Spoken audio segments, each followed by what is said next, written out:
Hello viewers, welcome back to my channel. In the previous video, we discussed the concept of learning. In this video, we'll discuss the characteristics of learning. But before starting the video, I would like to request you to please hit the like button, share the video with your friends and subscribe to my channel if you have not subscribed to it yet. As we have already discussed in the previous video, change in behavior brought about by experience is commonly known as learning. So, this is the simplest definition of learning. To understand the concept in a much better way, let's see some characteristics of learning. So, the main characteristic of learning is change in behavior, and it is also the simplest definition of learning. So, learning is always associated with some change in behavior. But these changes should always be desirable ones, because undesirable changes can result in damaging the welfare of the learner.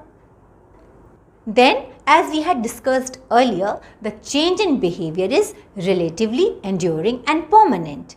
So, the change brought about by learning is neither too temporary nor too permanent. It is somewhere in the middle of these two states. Had it been too permanent, then it would have been difficult to get rid of bad habits. Or if they have learned some wrong methods, they wouldn't have been able to correct them. So, this is beneficial for a person that learning is not too permanent. And if someone has developed bad habits or learned wrong methods, they have a chance to correct them. Third characteristic is that learning is a continuous lifelong process. It starts from the time of conception. But after birth, this process speeds up and continues till death. Every day we come across some new situation, learn new things. So, this process goes on from womb to tomb. Fourth characteristic is, it is a universal process. All human beings, no matter which caste, creed, religion or country they belong to, they have the ability to learn. Upper caste people have better ability to learn, or women are inferior in learning things than men, or people belonging to Western countries have better learning abilities. All these are misconceptions. The fact is that God has favored all living beings with the ability to learn. Now, if we talk about only human beings, all of us are privileged with the ability to learn. But how much we learn depends upon the environment and opportunities that we get. Fifth characteristic is that learning is purposive and goal directed.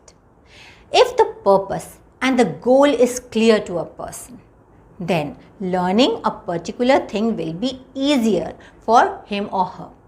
The purpose or goal is the most important thing for learning.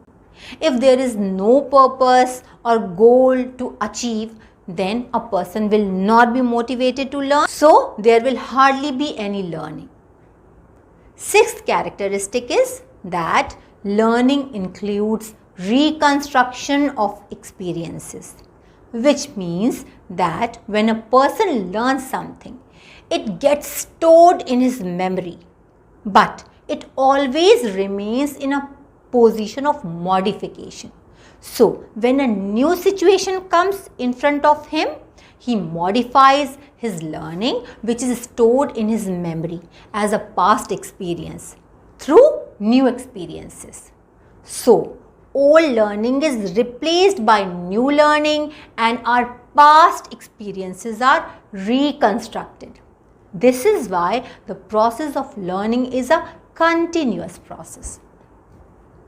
Seventh characteristic is that learning is the product of activity and environment, which means that learning depends upon how the person is responding to the stimuli belonging to one's environment.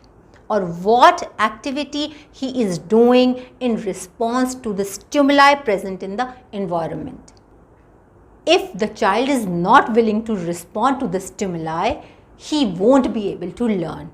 On the other hand, more the learner responds actively to the stimuli, more the learning will take place. Eighth characteristic is that learning can be transferred from one situation to another. If you learn something in one situation, you can apply that knowledge in other situation as well. Transfer can be either positive or negative. If learning in one situation helps learning in the other situation, it is called positive transfer of learning. And if it hinders the learning in the other situation, it is called negative transfer.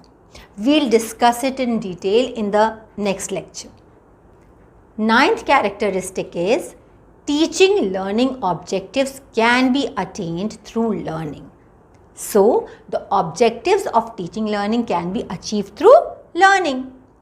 10th characteristic is learning facilitates proper growth and development.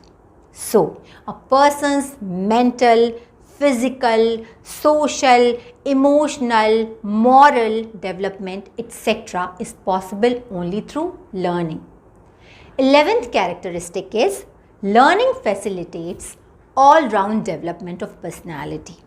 So, it helps in developing all the aspects of our personality.